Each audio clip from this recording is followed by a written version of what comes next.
রাজধানীতে কোথাও কোথাও বৃষ্টি হচ্ছে। আবহাওয়ার আরও খবর জানাতে আমাদের সাথে যোগ দিচ্ছেন সহকর্মী আবু সুফিয়ান ফারাবী। ফারাবী, আমরা যেমনটি বলছিলাম রাজধানীর অনেক জায়গায় বৃষ্টি হচ্ছে। এখন আপনি আবহাওয়া কেমন দেখতে পাচ্ছেন, বৃষ্টি হচ্ছে কিনা, এবং বৃষ্টির পূর্বাভাস নিয়ে আবহাওয়া অফিস আর কি বলেছে? আমরা ঢাকার বেশ কয়েকটি এলাকায় কিন্তু বৃষ্টিপাতের খবর পেয়েছি, তবে আগারগাঁও, ফার্মগেট বা এই এলাকাগুলোতে কিন্তু বৃষ্টিপাতের কোনো তথ্য এখন পর্যন্ত পাইনি।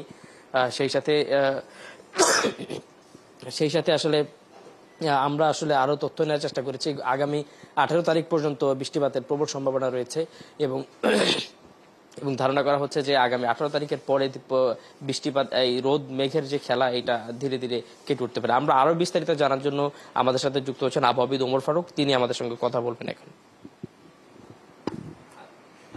আগামী এক সপ্তাহের আবহাওয়াটা আমরা একটু জানতে চাচ্ছি।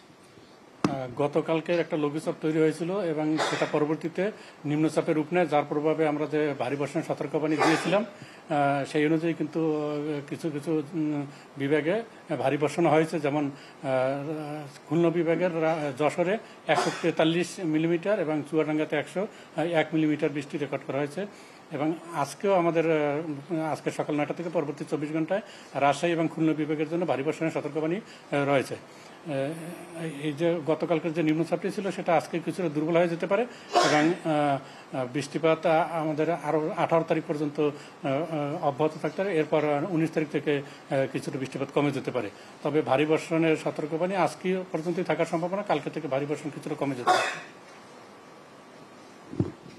যেমনটি তিনি বলছিলেন যে আগামী 18 তারিখ পর্যন্ত কিন্তু বৃষ্টিপাতের সম্ভাবনাটা থেকে যাচ্ছে, তবে ভারী বর্ষণের সম্ভাবনা কিন্তু আজকের পর থেকে সেভাবে নেই, যেহেতু লঘুচাপটি নিম্নচাপটি ইতিমধ্যে আসলে তার শক্তি ক্ষয় করেছে। এবং আমরা হয়তো আগামী 18 তারিখের পরে বৃষ্টির কারণে যে নগরবাসীর জীবনে যে একটা দুর্ভোগ তৈরি হয়েছে, সেটা হয়তো একটা পরিত্রাণ পেতে পারে নগরবাসী।